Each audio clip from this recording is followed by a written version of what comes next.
समुद्र मंथन के समय जब अमृत निकल रहा था, तब एक बूंद अमृत की पृथ्वी पर गिर गई।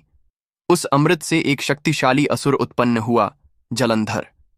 वह समुद्र से उत्पन्न हुआ था, इसीलिए उसका नाम जलंधर पड़ा। जलंधर का शरीर अमृता से युक्त था और वह बेहद शक्तिशाली व सुंदर था। वह धर्म के मार्ग पर चलने वाला था, लेकिन धीरे धीरे अहंकार से भर गया। उसके अंदर यह घमंड आ गया कि कोई भी देवता उसे हरा नहीं सकता। देवताओं से संघर्ष, जलंधर ने देवलोक पर आक्रमण कर दिया। इंद्र, विष्णु सभी हारने लगे। देवता ब्रह्मा जी के पास गए। फिर ब्रह्मा जी उन्हें लेकर महादेव के पास पहुंचे। महादेव युद्ध को टालना चाहते थे, लेकिन जब देखा कि जलंधर अहंकार में अंधा हो गया है और माता पार्वती की मर्यादा पर भी दृष्टि डाल रहा है, तब शिव जी ने युद्ध स्वीकार कर लिया।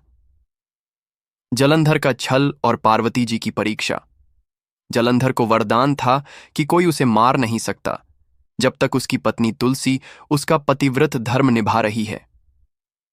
जलंधर ने छल से भगवान विष्णु को पार्वती का रूप धारण करके अपने पास बुलाने का प्रयास किया ताकि वह शिव जी का ध्यान भटका सके, लेकिन पार्वती जी की माया शक्ति से जलंधर विफल रहा।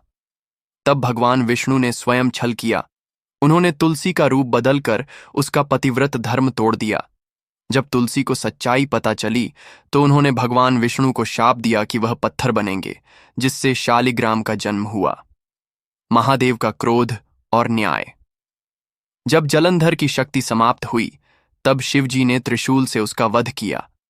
उसका सिर काटकर समुद्र में फेंक दिया। इसी क्षण से देवताओं को पुनः उनका अधिकार मिला और संसार में धर्म की पुनः स्थापना हुई। इस कथा से शिक्षा: अहंकार चाहे कितना भी बलवान हो, उसका अंत निश्चित है। पतिव्रता स्त्री की शक्ति से भी देवता हिल जाते हैं। जब अधर्म सीमा पार कर जाए तो भगवान स्वयं न्याय करने